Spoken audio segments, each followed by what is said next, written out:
Hello students, today I am going to discuss chapter diversity in living organism. Let's know what about in this chapter diversity in living organism. Diversity of plants and animals, basic issues of scientific naming, basis of classification, hierarchy of categories or groups, major group of plants, bacteria, thallophyta, bryophyta, pteridophyta, gymnosperm and angiosperm. Major group of animals, non-chordatus up to phylum and chordatus up to classes. Now, in diversity of living organism, what do you mean by diversity? Diversity means variations, variety. Our earth, there exists a large diversity of living organism. Means varieties of living organism are there from the massive blue whale of 100 meter to the microscopic bacteria and transparent worms to brightly colored birds and flower. So many organisms, so varieties of living organism are there in our earth. So what is meaning of diversity? Diversity means variation. Now, in order to study the different life forms more difficulty, it is necessary to classify them into different groups on the basis of similarities and dissimilarities. On the basis, in order to study the different life forms more difficulty, it is necessary to classify them into different groups as there are varieties living organism are there. So it is necessary to classify them into different groups of on the basis of similarities and dissimilarities. Then come to the next point, biodiversity and classification. The term biodiversity was discovered by Walter G. Roshan in 1986. The term biodiversity was discovered by Walter G. Roshan in 1986. Life exists in different forms on our planet Earth. It actually means the diversity of life forms found in a particular region. So diverse life forms share the same environment and they are affected by each other and also by characteristics of land, water, climate and so on. As a result, various stable communities of different species came into existence in different habitable place of earth. So, diverse life forms share the same environment. And the term biodiversity was discovered by Walter G. Roshan in 1986. Now, next point, classification. What do you mean by classification? What is classification? Classification is the method. Classification is the method of arranging organism into groups on the basis of their similarities and dissimilarities or differences. So what is classification? The method of arranging organism into groups on the basis of their similarities and dissimilarities is called classification, and it helps us in exploring this diversity to study the organism systematically and to establish relation between different organism. Now, what are the advantages of classification? Some advantages are there. It gives information regarding the existing diversity of plants and animals. It gives information regarding the existing diversity of plants and animals, and it also makes the study of wide variety of organism convenient. It makes the study of wide variety of organism convenient, and it also helps to understand the pattern of evolution. It also helps us to understand the pattern of evolution. So what is evolution? Now this is the evolution word. What do you mean by evolution? Evolution is the process by which early organism on the earth diversified into various form through a slow and continuous process. What do you mean by evolution? Evolution is the slow and continuous process by which early organism on the earth diversified into various form. This is called evolution. Now there is a question, what are the advantages of classification and what is the basis of classification? Advantages are, it gives information regarding the existing diversity of plants and animal, and it also makes the study of wide variety of organism convenient, and it also help us to understand the pattern of evolution. Now come to the next point, what is the basis of classification? What are the basis? In order to classify a broad group of organism, means varieties of organism, large group of organism, we have to look for ways in which some of them are similar enough so as to be kept together. So we have to look for ways in such way some of them are similar whereas some of them are different so as to be kept together. Such details of appearance, behavior, form and function are called characteristics. Some appearance, behavior, form and function are called characteristics. Nowadays, we look at many interrelated characteristics. Interrelated characteristics means characters that relate to one another. So we look at many interrelated characteristics to classify living organism. And some of the characteristics are, first, the complexity of cell structure. The complexity of cell structure matters at first, that is whether the cell is prokaryotic or eukaryotic. First point is the complexity of cell structure, means complexity of cell structure matters at first, that is whether the cell is prokaryotic or eukaryotic. In a eukaryotic cell, the membrane bound organelles are present. As you have already learnt in cell chapter that there are two types of cell, eukaryotic cell and prokaryotic cell. If it is eukaryotic, in a eukaryotic cell, the membrane bound organelles are present along with a nucleus. And on the other hand, in a prokaryotic cell, the membrane bound organelles and a membrane bound nucleus are absent. In prokaryotic cell, the membrane bound cell organelles and membrane bound nucleus are absent. So the biochemical process are organized in different ways in both cell. Biochemical process are organized in different ways in both cells. This difference in cell structure forms the basic characteristics of classification. So these are the basic characteristics of classification. Why the complexity of cell structure? Because it matter at first that whether it is prokaryotic or eukaryotic. If it is eukaryotic, then the membrane bound cell organelles are present and also true nucleus is also present, and it efficiently allow isolated cellular process to be carried out. But if it is prokaryotic cell, then membrane bound cell organelles and membrane bound nucleus are absent. So the biochemical process are organized in different ways in both cell. It facilitates different modes of cell division, ability to form multicellular organism. So this difference in cell structure, whether it is prokaryotic or eukaryotic, this cell structure forms the basic characteristics of classification. Now next point is the body structure. The organism can be found in a single cell, means unicellular, or a multicellular.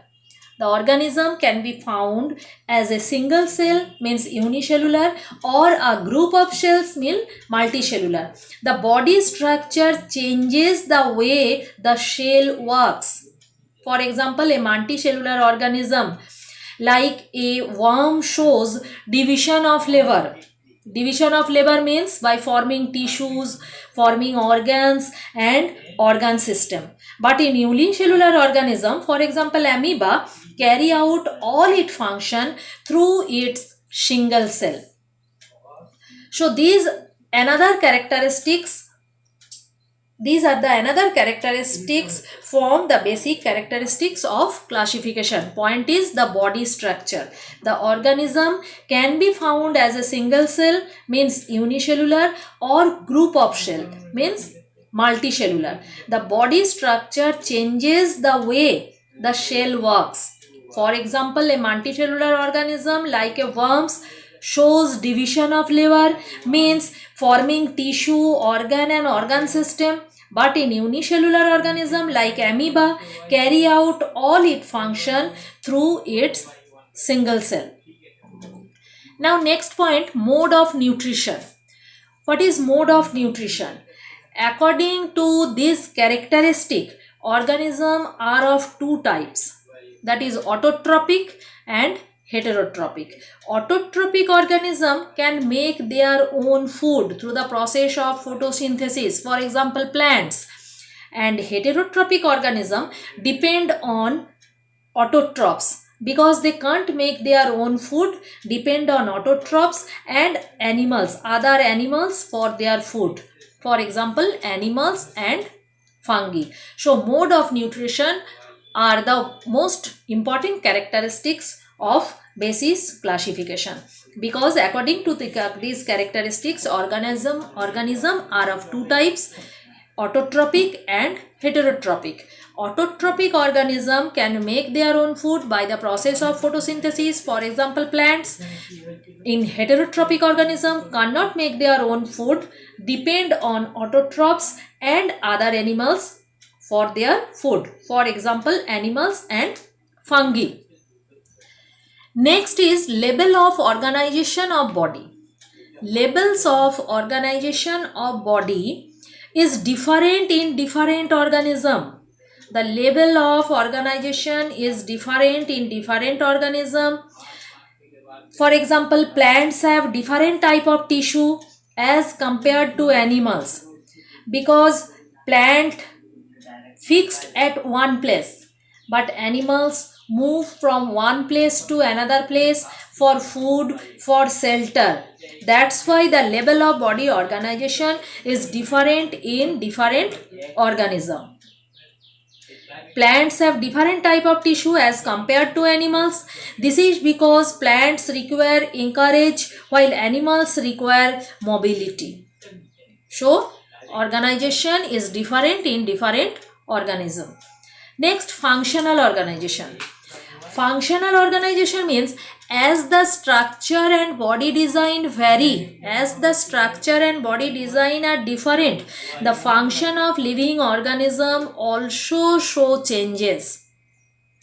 For example, in case of amoeba use their pseudopodia for locomotion, while in higher animals legs are present. So human can run, but plants and tree cannot. This is the result of organization of different organ and organ system.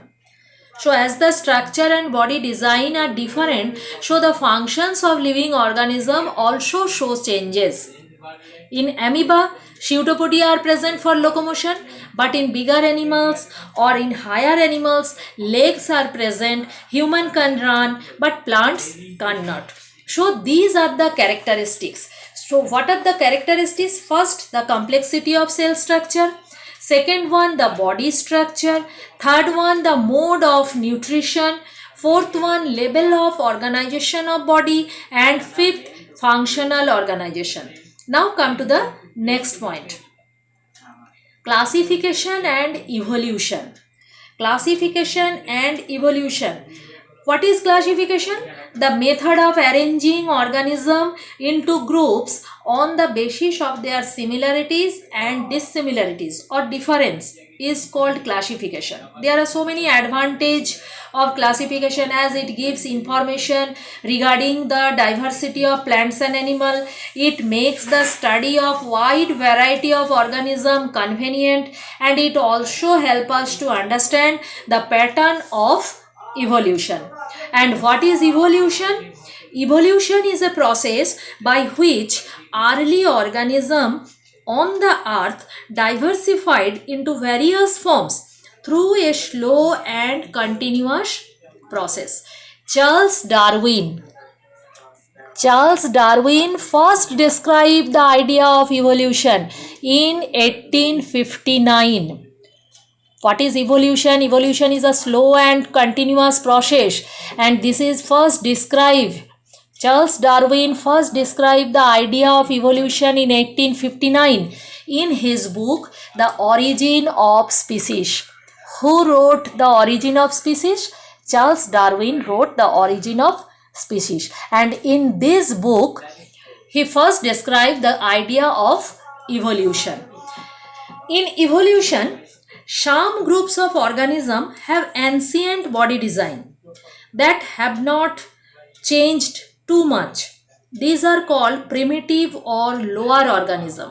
Some group of organism, as there are so many organism are there, so some group of organism have ancient body design that have not changed too much. These are called primitive or lower organism and have simple life forms.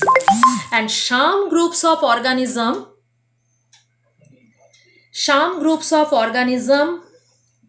have acquired their particular body design relatively in recent time.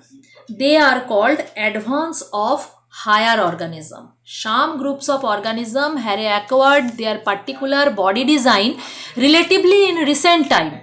They are called advanced or higher organism. So, organism are two types: primitive organism and advanced organism, or lower organism and higher organism.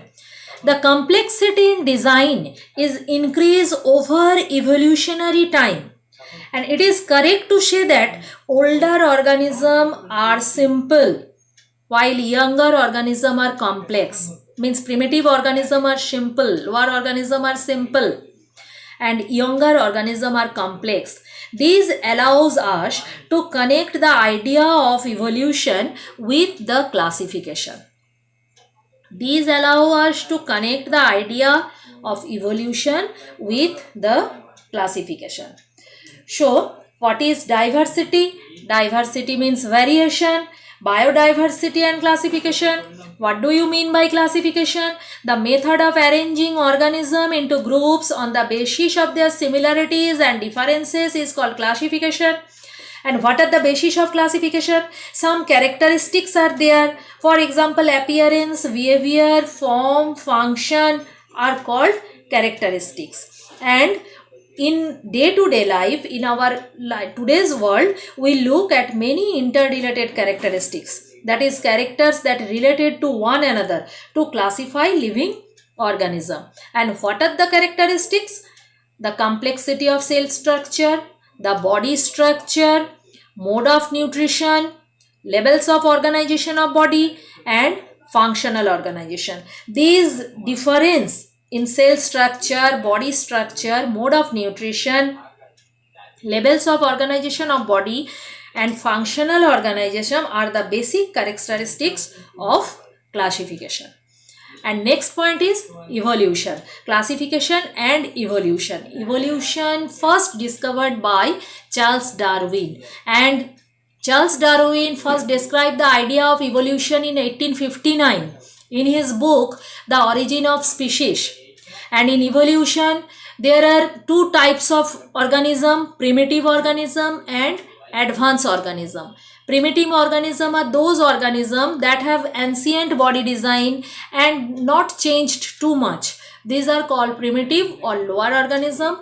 And some group of organisms have acquired their particular body design relatively in recent times. that are called advanced or higher organism. And it is correct to say that older organisms are simple, whereas younger organisms are complex. This allows us to connect the idea of evolution with the classification. So these are the classification. These are the evolutionary changes, slow and continuous changes. These are called evolution, and evolution first described in 1859 by Charles Darwin in his book The Origin of Species. Thank you, students.